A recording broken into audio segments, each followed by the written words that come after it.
அனைவருக்கும் வணக்கம். இன்னைக்கு நம்ம UGC net paper 1 unit 1 topic வந்து ரிசர்ச் ஆப்டிடியூட், அதாவது தமிழில் வந்து கற்பித்தல் திறன். அதில் சப் டாபிக் வந்து பார்த்தீங்கன்னா கான்செப்ட்ஸ் ஆஃப் டீச்சிங். ஸோ அதில் வந்து பார்த்தீங்கன்னா அது கற்பித்தல் கருத்துக்கள், அதுக்கான தமிழ் மீனிங். ஸோ இப்போ டீச்சிங்னா என்ன அப்படின்றத வந்து நம்ம பார்க்கலாம். ஃபர்ஸ்ட் டீச்சிங்கோட மீனிங் பார்ப்போம். Teaching is a dynamic process that involves various concepts, principles, and approaches to facilitate learning. Here are some key concepts of teaching.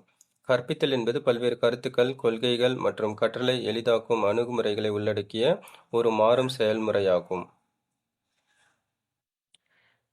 சில முக்கிய கருத்துக்கள் இங்கே. Pedagogy. First one, pedagogy. The method and practice of teaching, including instructional strategies and classroom management.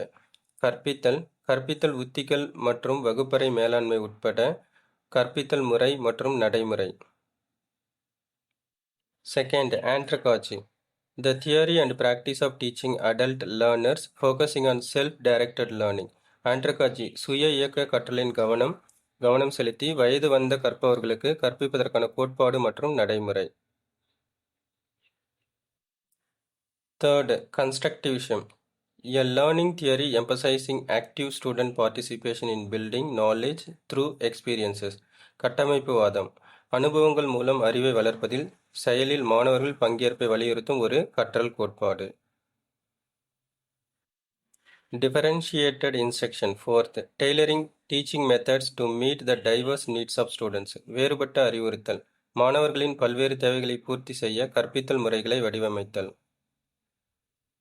And fifth one, Bloom's taxonomy, a framework classifying educational objectives into cognitive levels from remembering to creating. Blooming வகைபிரித்தல், நினைவில் கொள்வதில் இருந்து உருவாக்குவது வரை கல்வி நோக்கங்களை அறிவாற்றல் நிலைகளாக வகைப்படுத்தும் ஒரு கட்டமைப்பு. Assessment and evaluation, methods used to measure students' understanding and progress. மதிப்பீடு மற்றும் மதிப்பீடு, மாணவர்களின் புரிதல் மற்றும் முன்னேற்றத்தை அளவிட பயன்படுத்தும் முறை. Seventh, student-centered learning, approaches that prioritize learners' needs, interests and abilities. மாணவர்களை மையமாக கொண்ட கற்றல், கற்பவர்களின் தேவைகள், ஆர்வங்கள் மற்றும் திறன்களை முன்னுரிமைப்படுத்தும் அணுகுமுறைகள்.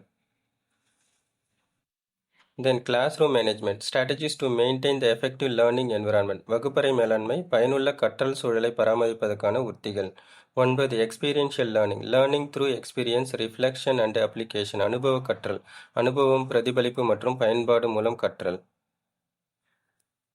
Technology integration, using digital tools and resources to enhance teaching and learning. தொழில்நுட்ப ஒருங்கிணைப்பு, கற்பித்தல் மற்றும் கற்றலை மேம்படுத்த டிஜிட்டல் கருவிகள் மற்றும் வளங்களை பயன்படுத்துதல்.